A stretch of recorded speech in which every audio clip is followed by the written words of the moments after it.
दो तरीके के सवाल बहुत प्रचलित हैं। एक तो सोलमेट ढूंढ रहे हैं सबके सब अपना, जी। और एक उनका एक्स क्या सोच रहा है, उनका Right. एक्स क्या कर रहा है, Correct. किसके साथ है, जी। किसी के साथ है, या उसके वापस आने की क्या संभावना है। बिल्कुल। तो ऐसे सवाल आपके पास भी आते हैं? ऐसे तो बहुत सवाल आते हैं। आप लगा लीजिए 70% केसेस तो यही आते हैं अच्छा। कि when will I find my soulmate, will my ex come back or not। ये मतलब ये जो आज की जनरेशन है बहुत ज़्यादा रिलेशनशिप ओरिएंटेड है। मुझे लगता है कि हाँ। रिलेशनशिप लाइफ में बहुत इम्पोर्टेंट है।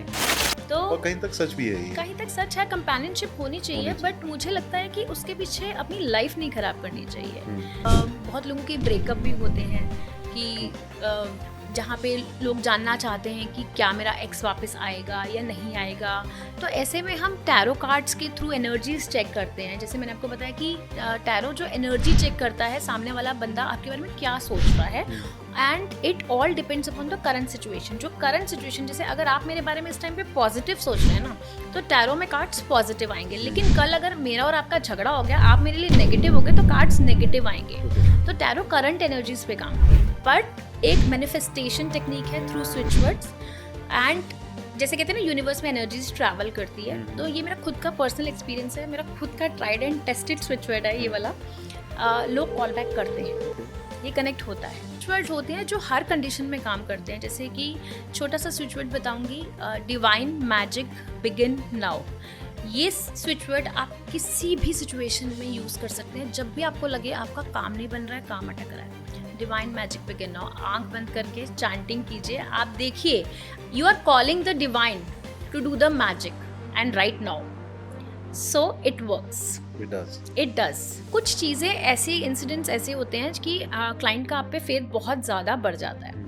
तो ये that was one instance where उसके बाद वो जब भी किसी लड़की से मिलने जाते थे, उसका चार्ट पूरा मैच मेकिंग करवाना, मैम मैं जाऊँ, कौन सी डेट को जाऊँ, कितने बजे जाऊँ, वो फिर मतलब एक ट्रस्ट बिल्डअप होता जाता है। सही बात है। तो फिर फाइनली जिस लड़की से उनकी मैरिज हुई थी, तो मैंने वो एक लास्ट चार्ट आया था, तो मैंने उनको बोला इनसे आपकी शादी के बहुत अच्छे हो गए, क्योंकि इस लड़की का चार्ट और आपकी वाइफ का डिस्क्रिप्शन काफ़ी मैच कर रहा है, तो आप इनसे मिलिए, मुझे यहाँ पे पूरी होप है कि आपकी इनसे मैरिज हो जाएगी। फिर उनकी उन्हीं से ही मैरिज हुई थी। जब आप किसी से जेलस फील करते हो, किसी की तरक्की से खुश नहीं होते हो, तो आपको लगता है कि ये इंसान मेरे से आगे कैसे निकल गया, उसके बारे में आप बहुत नेगेटिव सोचते हो, नेगेटिव एक तरह से वाइब्रेशंस भेजते हो उस बंदे को कि कैसे बढ़ गया ये आगे। तो नज़र दोष होती है।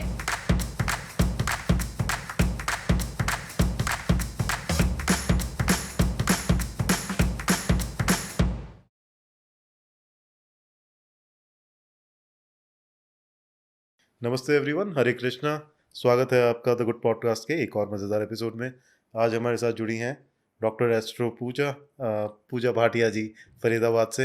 मैम, बहुत स्वागत है आपका हमारे पॉडकास्ट में। अपने दर्शकों को बता दूं, मैं पूजा जी एक सेलिब्रिटी एस्ट्रोलॉजर है जिनको 14 साल हो गए एस्ट्रोलॉजी करते हुए, बट इनकी जर्नी शुरू हुई थी कॉर्पोरेट जॉब से, और उसके बाद यू स्विच टू एस्ट्रोलॉजी। तो मेरा पहला सवाल हमेशा सबसे यही होता है, how did that happen? There is a very interesting story behind it. Corporate में आपको पता है बहुत स्ट्रेस होता है, पॉलिटिक्स होती है, तो ऐसी एक बार एक सिचुएशन मेरे साथ भी आई थी। So I went to a numerologist. तो जब मैं वहाँ गई तो आई सॉ कि वहाँ पे बहुत लोग वेटिंग लाइन में बैठे हुए हैं। सो मैंने अपने हस्बैंड को बोला कि काम हो तो ऐसा हो कि लोग आपके पास चल कर आए और वेटिंग में बैठे। तो ही वॉज लाइक कि you want to learn this. तो मैंने कहा हाँ, मैं लर्न करना चाहती हूँ। ये कैसे प्रिडिक्शंस कर देते हैं, कैसे इन्हें पता चल जाता है हमारे बारे में। तो ही सेड कि ठीक है, let me find out. And which year was that? It was 2009 it Okay. was. तो उस टाइम पे उन्होंने मुझे बताया कि भारतीय विद्या भवन के फॉर्म्स निकले हैं एस्ट्रोलॉजी के, would you like to join? तो मैंने कहा हाँ, मैं ज्वाइन कर लेती हूँ। तो मैंने फॉर्म फिल किया। मुझे लगा 3 months का कोर्स है, हो जाएगा फटाफट, बट 3 months का उनका एक सेमेस्टर था। So it was a 2 years degree course. मैं नाइट शिफ्ट्स में थी, वीकेंड्स पे क्लासेस होती थी, प्रॉपर कॉलेज होता था। तो मैंने 2 साल किया पूरा एस्ट्रोलॉजी, एंड देन डिग्री ली वहाँ से। मेरा गोल्ड मेडल आया भारतीय विद्या भवन से। उसके बाद बहुत इंटरेस्टिंग लगा। काफ़ी टाइम कॉर्पोरेट और ये मैंने साइड बाय साइड चलाए।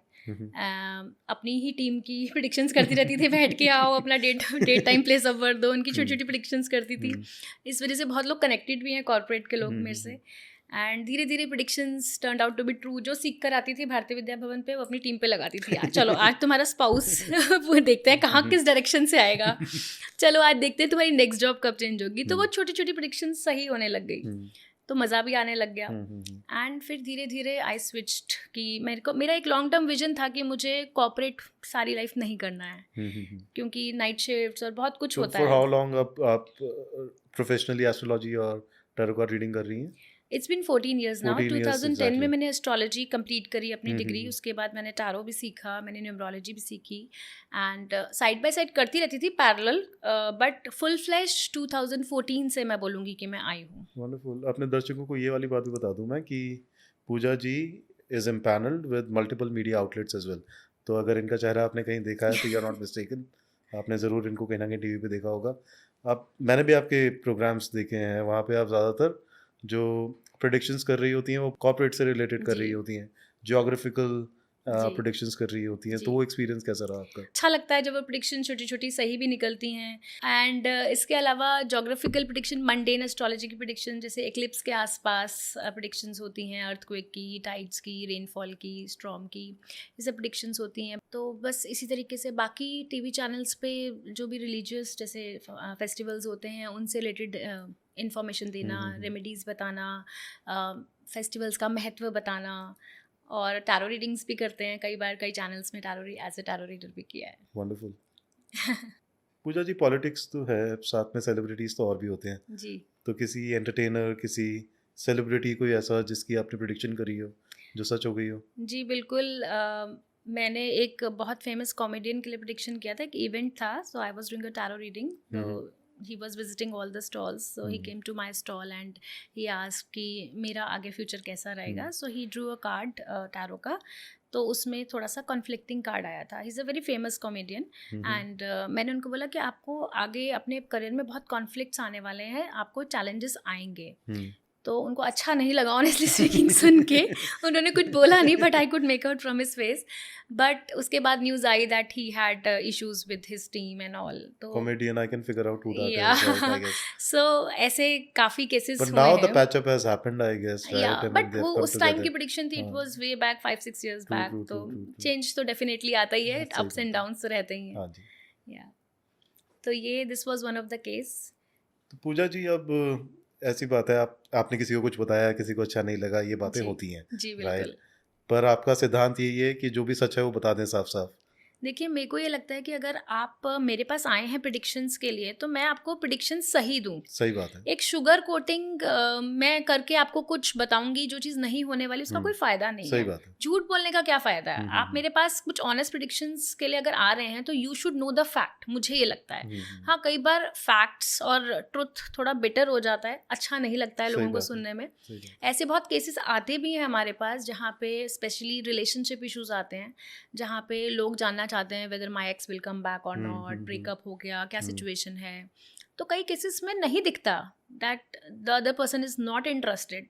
तो ऐसे में एक ऐसा केस आया था मेरे पास जहाँ पे the girl was very much obsessed with that guy कि मुझे ये वापस चाहिए. And she used to come and consult with me, और मेरे हर बार उसके लिए नेगेटिव कार्ड्स निकलते थे, हर बार.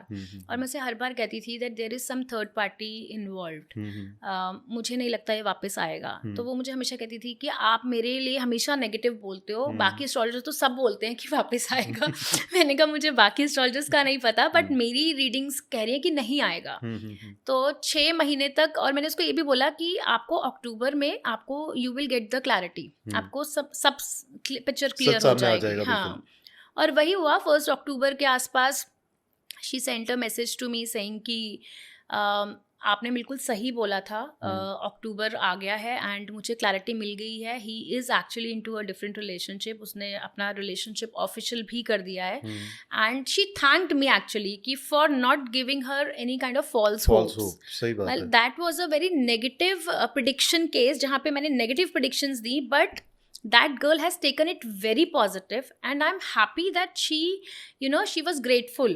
She said कि ma'am please don't change your reading style, be honest. आपने मुझे कोई भी false hopes नहीं दी, आपने मुझे कोई भी ऐसी उम्मीद नहीं जगाई, and I am now able to move on. Gracefully. तो आप अपना ये स्टाइल कभी चेंज मत करना। That was very good feedback for me, मुझे बहुत अच्छा भी लगा। So that was one of those cases. तो कहीं बार नेगेटिव आपको प्रिडिक्शन देनी पड़ती है, बट ये क्लाइंट्स पे भी बहुत बार डिपेंड करता है whether they take it positively और नॉट। बहुत कम लोग होते हैं जो इस चीज़ को पॉजिटिवली लेते हैं, गाइडेंस के तौर पर लेते हैं और ऑफेंड नहीं होते हैं। सही बात है। और इसी मौके पे मैं आपसे ये भी पूछ लूँ, अगर कोई हमारा दर्शक आपसे कनेक्ट करना चाहता है जी, how can they do that? कैसे कनेक्ट कर सकते हैं आपसे वो? आप मेरे से एनी टाइम एस्ट्रो के प्लेटफॉर्म पे कनेक्ट कर सकते हैं। वहाँ मैं अवेलेबल हूँ, कॉल्स पे, चैट्स पे, वीडियो कॉल्स पे, and I am available there. And but please connect only if you want to know the truth, no sugar coating. क्योंकि कई लोग आते हैं विद दिस एक्सपेक्टेशन कि वो जो सुनना चाहते हैं हम वो सुनाएं। मेरे से वो नहीं हो पाता, I am sorry for that, but मेरे से वो नहीं हो पाता। तो आपका फोटे है वैदिक एस्ट्रोलॉजी और टैरो कार्ड रीडिंग। यस, ये दोनों की कॉम्बिनेशन में काम करती हैं आप, या फिर वैदिक एस्ट्रोलॉजी पे ज़्यादा स्ट्रेस रहता है and tarot comes in bits and pieces? दोनों के कॉम्बिनेशन में काम करती हूँ। अच्छा। क्योंकि there are lot of things जो एस्ट्रोलॉजी में दिखती हैं, टैरो में नहीं दिखती, और बहुत सारी चीज़ें जो टैरो में दिखती है एस्ट्रोलॉजी में नहीं दिखती हैं। अच्छा। फॉर एग्जाम्पल, अगर एस्ट्रोलॉजी में मुझे दिख रहा है कि सामने वाले की जॉब चेंज का टाइम आ गया है, और एक कोई आया कि मेरे को जॉब मिल गई है, अब क्वेश्चन ये आया है कि 2 कंपनी से ऑफर आए हैं, तो कौन सी कंपनी मेरे लिए बेटर रहेगी? दोनों ही अच्छी कंपनी है। तो उस केस में हमें टैरो हेल्प करता है। okay. जो क्वेश्चंस हमें एस्ट्रोलॉजी आंसर नहीं कर पाती है वो टैरो कर पाती है, इसलिए दोनों का कॉम्बिनेशन हम करते हैं।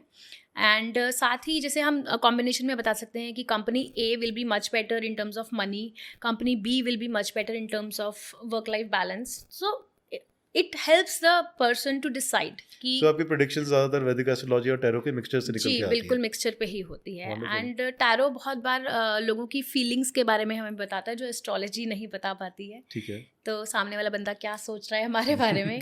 और कई बार ऐसा होता है कि आपके सामने लोग आके झूठ भी बोलते हैं कि मेरी तो जॉब नहीं है, मेरे पास तो पैसे नहीं है। टेस्ट कर रहे होते हैं, हाँ। बहुत आते हैं टेस्ट करने के लिए। And tarot it tells you accurately सामने वाले की जो करंट सिचुएशन होती है। एक एग्जांपल मैं आपको दूंगी इसका।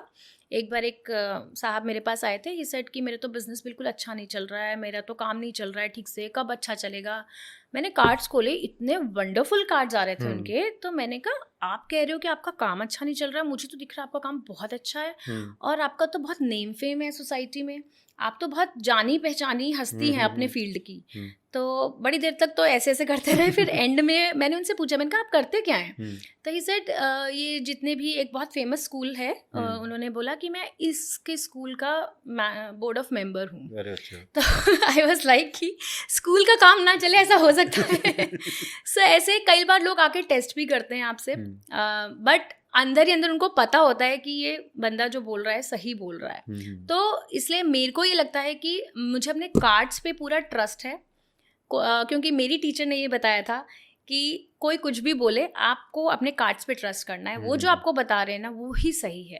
एंड टैरो रीडिंग में भी एक बहुत इंटरेस्टिंग चीज़ होती है कि टैरो रीडर की एनर्जी कितनी कनेक्टेड है कार्ड्स के साथ, वो बहुत मैटर करता है।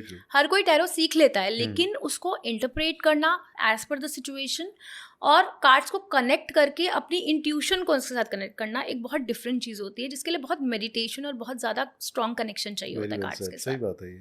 पूजा जी, टैरो कार्ड रीडिंग के अंदर जो मेजरली फोकस होता है टैरो कार्ड रीडर्स का, और जिस तरीके के सवाल आते हैं उनके पास, 2 तरीके के सवाल बहुत प्रचलित हैं। एक तो सोलमेट ढूंढ रहे हैं सबके सब अपना जी। और एक उनका एक्स क्या सोच रहा है, उनका एक्स क्या कर रहा है, किसके साथ है, किसी के साथ है, या उसके वापस आने की क्या संभावना है। बिल्कुल बिल्कुल। तो ऐसे सवाल आपके पास भी आते हैं? ऐसे तो बहुत सवाल आते हैं, आप लगा लीजिए 70% केसेस तो यही आते हैं। अच्छा। कि when will I find my soulmate, will my ex come back और नॉट। ये मतलब ये जो आज की जनरेशन है बहुत ज़्यादा रिलेशनशिप ओरिएंटेड है, उनको लगता है कि रिलेशनशिप लाइफ में बहुत इंपॉर्टेंट है।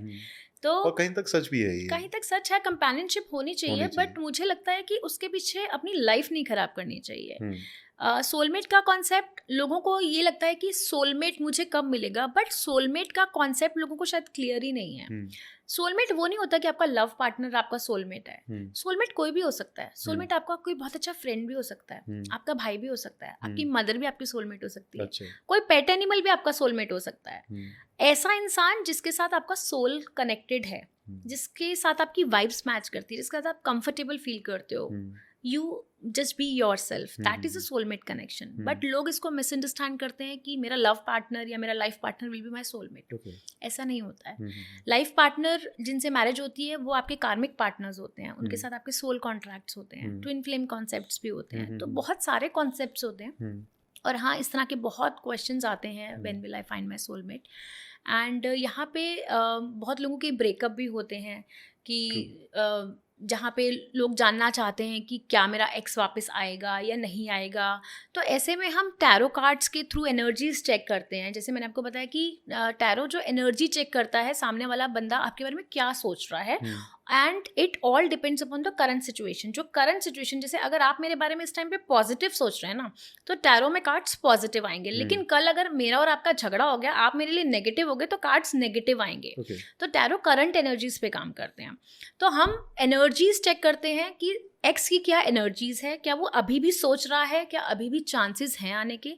अगर चांसेस होते हैं तो उस केस में हम एक टाइम फ्रेम चेक करते हैं कि किस प्रोबेबिलिटी है कि किस टाइम फ्रेम तक बंदा वापस आ सकता है आपकी लाइफ में. एंड साथ ही हम थोड़ी सी रेमेडीज़ भी देते हैं ताकि वो एनर्जीज थोड़ी ज़्यादा अच्छे से चैनलाइज हो जाएं. मैनिफेस्टेशन की थ्रू स्विच वर्ड्स हम देते हैं. जैसे कि एक मैं आपको एक नंबर देती हूँ कि अगर आप चाहते हैं कि आपको कोई कॉल करे, तो एक नंबर होता है 36226668. ये नंबर आप चैंट कीजिए. आप किसी भी जिस भी इंसान से कनेक्ट करना चाहते हैं उसका नाम माइंड में लीजिए एंड 36226668 36226668 45 टाइम्स चैंट कीजिए. और ये कुछ दिन लगातार कीजिए. मैं ये नहीं बोलूँगी कि एकदम से मैजिक होता है, बट एक मैनिफेस्टेशन टेक्निक है थ्रू स्विच वर्ड्स. एंड जैसे कहते हैं ना, यूनिवर्स में एनर्जीज ट्रैवल करती है. तो ये मेरा खुद का पर्सनल एक्सपीरियंस है, मेरा खुद का tried and tested switch word है ये वाला. लोग कॉल बैक करते हैं, ये कनेक्ट होता है. साथ ही ये switch words generic switch words सबके लिए काम करेंगे. हाँ. ऐसा होता है या फिर इन स्विच वर्ड्स को एनर्जाइज करना पड़ता है किसी स्पेसिफिक इंडिविजुअल के लिए? जैसे आपने ये tip the, would it work for everyone? It will work for everyone. बस इंटेंशन सेट करनी होती है. स्विच वर्ड चैंट करने से पहले आपको इंटेंशन सेट करना बहुत ज़रूरी है कि आप किस पर्पस के लिए स्विच वर्ड चैंट कर रहे हो, किस इंसान के लिए, क्योंकि ये पर्सनलाइज हो जाता है ना. फिर एक पर्टिकुलर बंदे के नाम से आप उस स्विच वर्ड की चैंटिंग कर रहे हो. और कुछ स्विच वर्ड होते हैं जो हर कंडीशन में काम करते हैं. जैसे कि छोटा सा स्विच वर्ड बताऊंगी, डिवाइन मैजिक बिगिन नाउ. ये स्विच वर्ड आप किसी भी सिचुएशन में यूज़ कर सकते हैं. जब भी आपको लगे आपका काम नहीं बन रहा है, काम अटक रहा है, डिवाइन मैजिक बिगिन नाउ, आंख बंद करके चैंटिंग कीजिए. आप देखिए, you are calling the divine to do the magic and right now. So it works. It does. Wonderful. And कई लोग होते हैं जो अपने एक्स से मूव ऑन नहीं कर पाते हैं, बहुत फ्रस्ट्रेट हो जाते हैं. तो उनके लिए भी बहुत एक पावरफुल स्विच वर्ड है, that is cancel, clear, delete. Cancel all the negative thoughts that you have, clear all the negative memories and delete everything from the memory. So cancel, clear, delete is the switch word. आप उस बंदे का नाम एक बार mind में सोचिए. जब भी आपको एंग्जाइटी हो, उस बंदे की बहुत याद आ रही है, तो start chanting cancel clear delete, cancel clear delete, cancel clear delete. देखना शुरू में नहीं वर्क करेगा, क्योंकि देखिए इमोशंस बहुत स्ट्रांगली कनेक्टेड होते हैं एक्स के साथ, लेकिन धीरे धीरे वो वर्क करना स्टार्ट हो जाएगा. तो typically how what's the time frame? आपकी कन्विक्शन के ऊपर तो डिपेंड करेगा. 21 डेज तो मिनिमम लगते हैं. मिनिमम इतना तो करना ही पड़ता है, 45 टाइम्स डेली विद 21 डेज. धीरे धीरे उसका इम्पैक्ट पड़ना शुरू होता है. और जैसे कई लोग बहुत एंग्शियस हो जाते हैं, अपनी फियर्स और फोबियाज को कंट्रोल नहीं कर पाते, एंग्जाइटी लेवल बहुत बढ़ जाता है, तो उनके लिए भी एक बहुत अच्छा हीलिंग कोड है, दैट इज़ 10⁻⁻17. जैसे हम मैथ्स में फॉर्मूला लिखते हैं ना, x⁻y, ऐसे 10⁻⁻17. आप उसको अपने यहाँ लेफ्ट रिस्ट पे ब्लू पेन से लिख लीजिए. आप देखिए आपकी एंग्जाइटी धीरे धीरे कम होनी स्टार्ट हो जाएगी. डेली लिखिए उसको. अच्छा, बहुत फ़र्क पड़ता है. नंबर थेरेपी कह लीजिए, हीलिंग कोड्स कह लीजिए, स्विच कोड्स कह लीजिए, अलग अलग नाम है, बट इट वर्क्स. परिचालन में तो है आजकल, ये बात तो सच है. बिल्कुल है. पूजा जी, ये स्विच वर्ड्स आपने बताया रिलेशनशिप के लिए, thank you very much. I am pretty sure सारे दर्शक बहुत खुश होंगे स्विच वर्ड्स पाकर. ऐसे ही कोई स्विच वर्ड्स क्या कॉर्पोरेट जॉब्स के लिए भी हैं? किसी को जॉब में एनहांसमेंट चाहिए, जॉब में सिक्योरिटी चाहिए, किसी से बन नहीं रही है, इंटरपर्सनल स्किल्स बॉस से नहीं बन रही, बिल्कुल तो कुछ स्विच वर्ड्स हैं ऐसे जो कि बिल्कुल, कॉर्पोरेट्स में हेल्प कर सकते हैं? बिल्कुल। वर्क प्लेस पॉलिटिक्स का नंबर है हमारे पास, बहुत अच्छा। इजी नंबर है, दैट इज़ 01। आप अपने यहाँ लेफ्ट रिस्ट पे ब्लू पेन से 01 लिख दीजिए, जहाँ आपको लगे आपके ऑफिस में पॉलिटिक्स हो रही है आपके अगेंस्ट, डेली लिखिए। और साथ में एंग्जाइटी का कोड लिख लीजिए 10⁻⁻17। आपकी एंग्जाइटी भी कंट्रोल होएगी, आपकी पॉलिटिक्स भी कंट्रोल होएगी। बहुत फर्क पड़ता है इन सब चीज़ों से। और कोई स्विच वर्ड जॉब प्रमोशन के लिए? जॉब प्रमोशन के लिए there are lot of big phrases, वो बनाने भी पड़ते हैं फ्रेजेस, डिपेंडिंग अपॉन क्या सिचुएशन है आपकी। बट अगर कोई जॉब ढूंढ रहा है तो एक कोड होता है 454545, उसको भी आप चैंट कर सकते हैं या लेफ्ट रिस्ट पे लिख सकते हैं अगर आप जॉब ढूंढ रहे हैं तो। पूजा जी, हमने बात करी एक्सेस को लेकर, सोलमेट्स को लेकर के, शादियों के लेके भी बात कर ही लेते हैं, और क्योंकि शादीशुदा जीवनों में लोगों के दिक्कतें आ रही हैं। बिल्कुल राइट। मेरी नॉलेज में भी ऐसे काफ़ी सारे कपल्स हैं जिनको दिक्कत है, कहीं कोई थर्ड पार्टी इन्वॉल्व है, कहीं पर ऐसे ही कोई कलेश चल रहे हैं, तो ऐसे लोग भी आते होंगे आपके पास? बहुत आते हैं, बहुत आते हैं। तो फिर कोई किस्सा, कोई कहानी, कोई ऐसी चीज़ जिससे हमारे दर्शक भी जान के सीख पाएं कि क्या होना चाहिए क्या नहीं होना चाहिए? जी बिल्कुल। देखिए, मैरिज से रिलेटेड तो कई आते हैं कि मैरिज कब होगी, इससे रिलेटेड भी एक केस आया था मेरे पास। एक बार किसी ने मुझे कॉल पे पूछा था कि मेरी मैरिज कब होगी, तो it was August, I don't remember the year, but अगस्त का महीना था। तो मैंने उन्हें बोला कि आपकी मैरिज नेक्स्ट ईयर जून के बाद है। सो ही सेड कि मैम मेरी तो मैरिज फिक्स हो गई और मेरी नवंबर में शादी हो रही है। अच्छा। सो आई वॉज क्वाइट, मैंने कहा ठीक है, एक ही ब्रह्मा द्वितीय नास्तु, ठीक है, ब्रह्मा तो एक ही है, उन्हीं की वाणी एक है, हम तो इंसान हैं, हम क्या कह सकते हैं। मैंने कहा ऑल द बेस्ट, मैंने कुछ नहीं बोला, मैंने फ़ोन रख दिया। एक हफ्ते बाद ही अगेन कॉल्ड एंड सेड कि मैम मेरी ना मैरिज कैंसिल हो गई है, that girl she broke up and because she was involve with somebody else. तो मैंने उनको बोला, मैंने कहा आपकी मैरिज का योग है ही नहीं इस साल, तो कैसे हो जाती? मैं उस टाइम बोलना नहीं चाहती थी क्योंकि आपकी मैरिज फिक्स हो गई थी, तो मैं क्यों बोलूँ, मैं कौन होती हूँ बोलने वाली।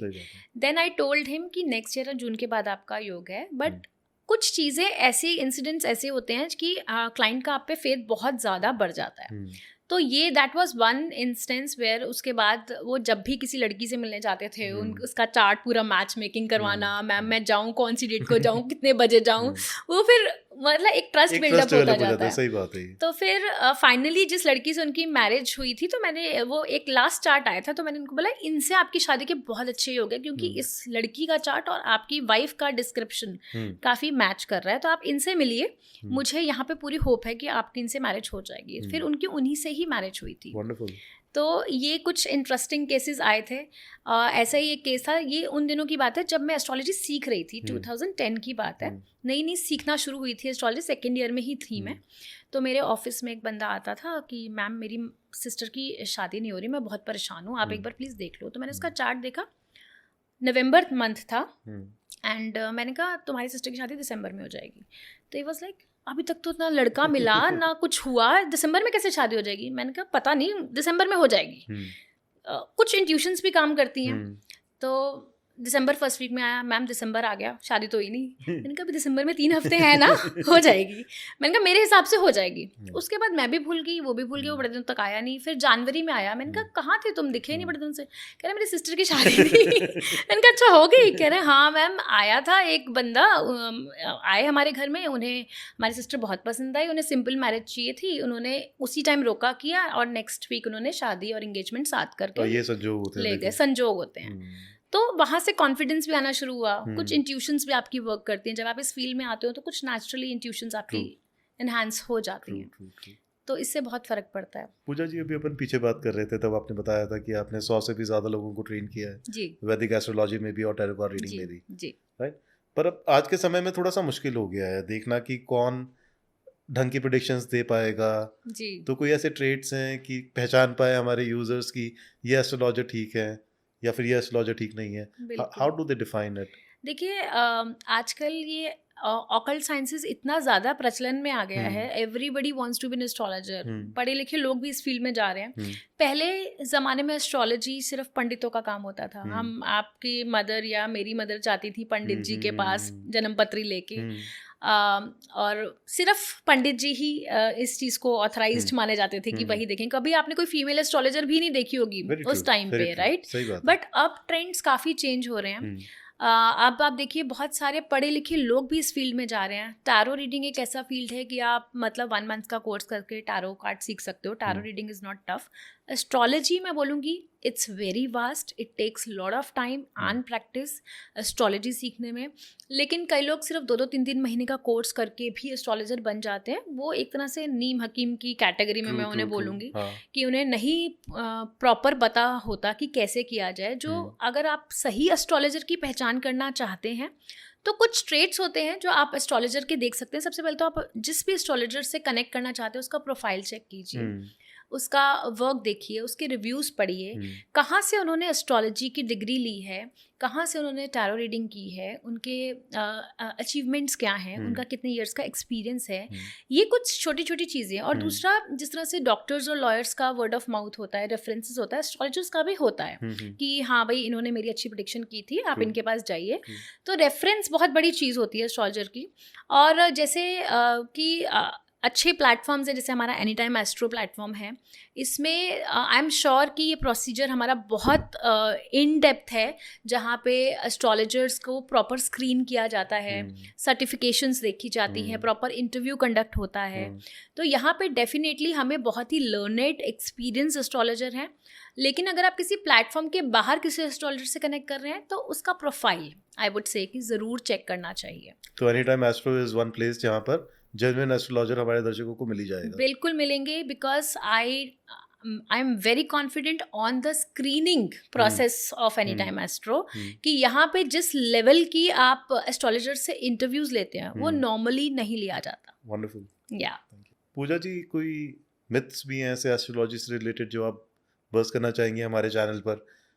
एक मिथ तो मेरे को भी लग रहा है, मैंने आज ही नोटिस किया था कि मेरी तबीयत थोड़ी ठीक नहीं थी, तो सारी माओ के पास शायद यही होता है कि तुम्हें नज़र लग गई है. तो नज़र दोष क्या वाकई होता है या मिथ ही ये भी? नहीं, देखिए नज़र दोष होता है क्योंकि आप देखिए आज की डेट में जो करंट कलयुग का जो माहौल चल रहा है, मैं बोलूँगी कोई किसी की तरक्की से खुश नहीं है. आपने देखा होगा कि सामने वाला थोड़ी सी तरक्की कर जाए तो जेलसी बहुत बड़ा फैक्टर है, राइट? तो जब आप किसी से जेलस फील करते हो, किसी की तरक्की से खुश नहीं होते हो, तो आपको लगता है कि ये इंसान मेरे से आगे कैसे निकल गया, उसके बारे में आप बहुत नेगेटिव सोचते हो. नेगेटिव एक तरह से वाइब्रेशंस भेजते हो उस बंदे को कि कैसे बढ़ गया ये आगे. तो नज़र दोष होती है. ये हमारे पेरेंट्स भी और हमारे फोरफादर्स भी मानते थे इस चीज़ को. नज़र दोष होती है, ऐसा नहीं है कि ये मिथ है.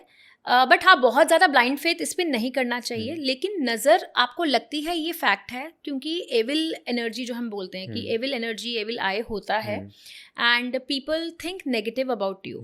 इसको अगर हम देखें कि इसको कैसे कट करना चाहिए, इसके छोटे छोटे उपाय होते हैं. सबसे पहले तो आजकल जो बहुत शो ऑफ की दुनिया हो गई है ना, कि हर चीज़ आपको इंस्टा पे अपलोड करनी है. अगर आप एक पेस्ट्री भी खा रहे हो तो वो भी आप अपलोड करेंगे. थोड़ी सी अपनी पर्सनल लाइफ को पर्सनल रखिए, अपनी फैमिली टाइम को पर्सनल रखिए. ठीक है, professional accolades you can display on social media, but personal moments को आई वुड सजेस्ट कि ना करें. ठीक है, कई लोगों का बिजनेस ही सोशल मीडिया से कनेक्टेड होता है, विच इज़ फाइन, वो चलता है. एंड उसके अलावा नज़र दोष में देखिए बहुत सारे, इसमें भी बहुत सारी कैटेगरीज हैं, जैसे कि वशीकरण. ठीक है, वशीकरण हो गया, या फिर ऊपरी हवा हो गई. जैसे हम कहते हैं ना कि कोई ऊपरी हवा लग गई है, कुछ हुआ है. तो ये चीज़ें एनर्जीज जो है होती हैं. जिस तरह से पॉजिटिव एनर्जीज होती है ना, उस तरह से नेगेटिव एनर्जीज भी होती हैं. जिस तरह से ब्लैक मैजिक होता है, वाइट मैजिक भी होता है. तो हर तरह के मैजिक होते हैं. कुछ पॉजिटिव उसमें होते हैं, कुछ नेगेटिव. तंत्र मंत्र इज नेगेटिव, बट यही आप उसको वैदिक मंत्रों में या किसी पॉजिटिव इंट्यूशन से सेट करके करेंगे, that becomes your white magic. But आप किसी की नेगेटिव इंटेंशन से सेट करेंगे तो वो तंत्र मंत्र हो जाएगा, इट बिकम्स ब्लैक मैजिक. तो इसका बहुत असर होता है. एंड एविल आई की पूजा भी होती है, वो पूजा भी इफेक्टिव होती है. बाकी कुछ जनरल उपाय होते हैं नज़र दोष उतारने के या किसी चीज़ को वो करने के. सबसे पहले तो जैसे कि मैंने आपको बताया कि थोड़ा सा शो ऑफ कम कीजिए। दूसरी बात, जैसे अगर आपको लगता है कि आपको कांस्टेंट नज़र लग रही है, तो आप क्या कर सकते हैं कि सॉल्ट वाटर स्प्रे होता है, आप वो बना सकते हैं। रॉक सॉल्ट इतना सा ले लीजिए स्प्रे बॉटल में, और उसमें पानी डाल के उसको रख लीजिए। जब भी आप कहीं बाहर से आए तो अपने ऊपर पूरा स्प्रे कर लीजिए। तो क्या होता है कि जो सॉल्ट वाटर होता है वो आपकी नेगेटिविटी को एब्जॉर्ब कर लेता है और डिस्कनेक्ट कर लेता है। साथ ही आप जैसे कभी किसी से बात कर रहे हो, आपको सामने वाले की एनर्जीज तो फील हो जाती हैं कि कई बार किसी इंसान के साथ बहुत पॉजिटिव नहीं फील होता है, वाइब्रेशन से लगता है यार ये बंदा बहुत नेगेटिव है, इसकी वजह से मेरी एनर्जी बहुत ड्रेन हो रही है। तो उस बंदे के साथ जब आप जाते हैं, जब वो बंदा आपकी से डिस्कशन करके चला जाए, तो what you have to do, you have to disconnect the cord. Okay, and how you do it, आपको अपने नेवल के पास ऐसे कैंची बना के disconnect disconnect disconnect, I disconnect with the energy of this person, disconnect disconnect disconnect. It's kind of cutting the umbilical cord. तो आप वो डिस्कनेक्ट कर देंगे तो उसकी जो भी नेगेटिविटी है वो वहीं कट हो जाएगी। Understood. और अगर आपको घर में नेगेटिविटी फील होती है, घर में आपको लगता है कि घर पे भी नज़र दोष है, घर में लड़ाइयाँ हो रही हैं, शांति नहीं है, पीस नहीं है, तो आप ऐसे में आप घर में पोछा तो सबके लगता है, सही बात है। समुद्री नमक रॉक सॉल्ट जो होता है आप रोज पोछे में डालिए और उसका पोछा कराइए, इससे भी बहुत फर्क पड़ता है। दूसरा, गंगा जल छिड़किए घर में। तीसरा, जब आप पूजा करते हैं घंटी बजाइए। घंटी कहते हैं कि नेगेटिविटी को बहुत ज़्यादा वाइब्रेशन इट मेक्स, तो it eliminates the negative energy. साथ ही जो शिव जी का छोटा सा डमरू होता है ना, वो भी बजाने से नेगेटिविटी बहुत हद तक ख़त्म होती है। एंड ये एक बहुत सीक्रेट है बड़ा कि अगर आप शिव जी का डमरू बजाते हैं तो आपका नेम फेम भी बढ़ता है। अरे वंडरफुल। अगली बार जो भी उज्जैन जा रहा है सबके सब डमरू लेके आए और ज़रूर बजाएं। जी पूजा जी, बहुत धन्यवाद आपका, आपने समय दिया, फरीदाबाद से आए आप हमारे प्रोग्राम में जुड़ी हमारे साथ और इतनी मज़ेदार बातें बताई हमें भी और हमारे दर्शकों को भी। एक बार फिर से दर्शकों, अगर आप पूजा जी से कनेक्ट करना चाहते हैं, आप any time astro app download कर सकते हैं। उसका डाउनलोड URL हमारे डिस्क्रिप्शन में आपको मिल जाएगा। धन्यवाद हमसे जुड़ने के लिए। हरे कृष्णा।